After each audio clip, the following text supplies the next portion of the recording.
नमस्कार। आज बात करते हैं एक ऐसे ट्रेंड की जो हर साल बड़ा होता जा रहा है। भारतीयों का अपना देश छोड़कर कहीं और बसना। आखिर ऐसा क्यों हो रहा है? आज हम इसी की तह तक जाएंगे। इसके पीछे के आंकड़ों से लेकर उन असल वजहों तक जो लोगों को ये बड़ा फैसला लेने पर मजबूर करती हैं। तो चलिए शुरुआत करते हैं एक चौंकाने वाले आंकड़े से। 9 लाख। जी हाँ, 9 लाख। ये सिर्फ कोई नंबर नहीं है। ये उन भारतीयों की संख्या है जिन्होंने पिछले सिर्फ 5 सालों में अपनी इंडियन सिटीजनशिप यानी नागरिकता छोड़ दी। ये आंकड़ा अपने आप में बताता है कि ये मुद्दा कितना बड़ा और सोचने वाला है। अब इससे पहले कि हम आगे बढ़ें, ये समझ लेते हैं कि जब हम इंटरनेशनल माइग्रेशन या अंतर्राष्ट्रीय प्रवासन कहते हैं तो उसका मतलब क्या होता है। देखिए, इसका सीधा सा मतलब है जब कोई इंसान अपना देश छोड़कर किसी दूसरे देश में रहने या काम करने के लिए जाता है। ये टेम्परेरी भी हो सकता है, मतलब कुछ समय के लिए, या फिर परमानेंट भी। तो ये जो ट्रेंड है ये कितना बड़ा है? आइए सबसे पहले कुछ आंकड़ों पर नजर डालते हैं जो इसकी पूरी तस्वीर साफ कर देंगे। देखिए, ये कोई एक आध साल की कहानी नहीं है। अगर हम एवरेज निकालें तो हर साल 2 लाख से भी ज्यादा भारतीय अपनी नागरिकता छोड़ रहे हैं। मतलब ये एक लगातार चलने वाला सिलसिला बन चुका है। और ये बात सिर्फ इन नंबर्स तक ही सीमित नहीं है। ग्लोबल लेवल पर देखें तो आज भारत दुनिया के सबसे विकसित देशों में, मतलब जो ओईसीडी देश हैं, जैसे अमेरिका, कनाडा, यूके, ऑस्ट्रेलिया, वहां जाने वाले प्रवासियों का सबसे बड़ा सोर्स बन गया है। कह सकते हैं कि दुनिया के टॉप देशों में सबसे ज्यादा लोग भारत से ही जा रहे हैं। तो फिर सवाल उठता है कि आखिर लोग जा क्यों रहे हैं? क्या वजह है इस बड़े फैसले के पीछे? चलिए, अब इन्हीं कारणों को थोड़ा गहराई से समझते हैं।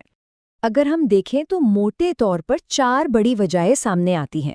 सबसे पहली और सबसे बड़ी वजह है बेहतर इकोनॉमिक मौके, मतलब पैसे कमाने के अच्छे अवसर। दूसरी वजह है हायर एजुकेशन और उसके बाद अच्छी स्किल्ड जॉब्स।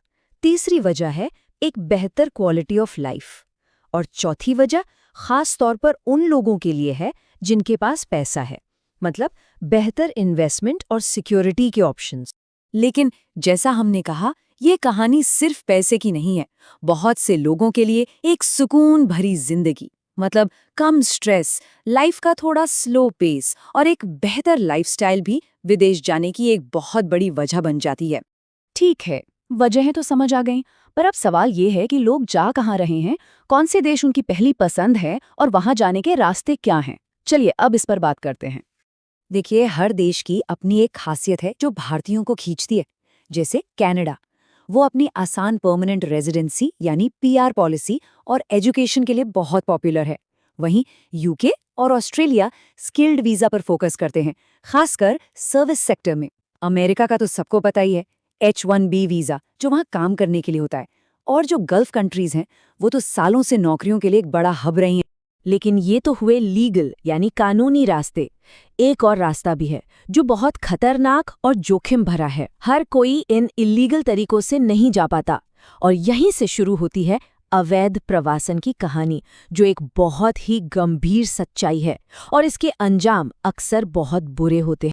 एक अंदाजा देने के लिए, सिर्फ अमेरिका से ही हाल ही में करीब 2790 भारतीयों को डिपोर्ट किया गया, मतलब वापस भेज दिया गया, क्योंकि वो वहाँ इल्लीगली रह रहे थे।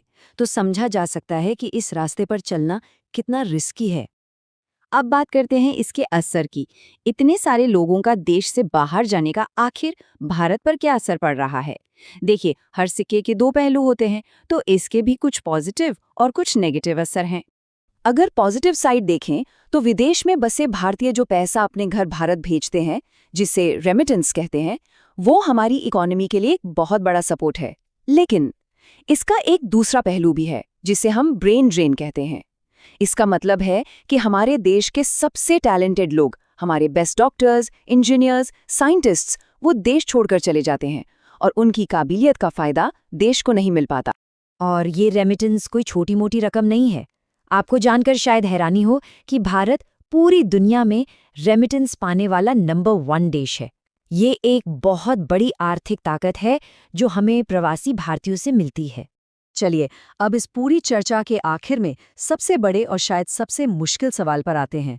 जो लोग एक बार चले गए, क्या वो कभी वापस लौटते हैं? और सच्चाई यही है कि ज्यादातर लोग वापस नहीं आते।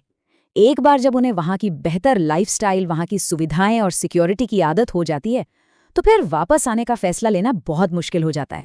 तो आखिर में हम इसी एक सवाल के साथ आपको छोड़कर जा रहे हैं कि ये जो बढ़ता हुआ माइग्रेशन है, ये भारत के भविष्य के लिए क्या है? एक मौका या एक चुनौती? क्या रेमिटेंस से आ रहा पैसा देश को मजबूत बना रहा है, या ब्रेन ड्रेन से हो रहा टैलेंट का नुकसान हमें कमजोर कर रहा है? इसका कोई आसान जवाब नहीं है, पर इस पर सोचना हम सबके लिए बहुत जरूरी है।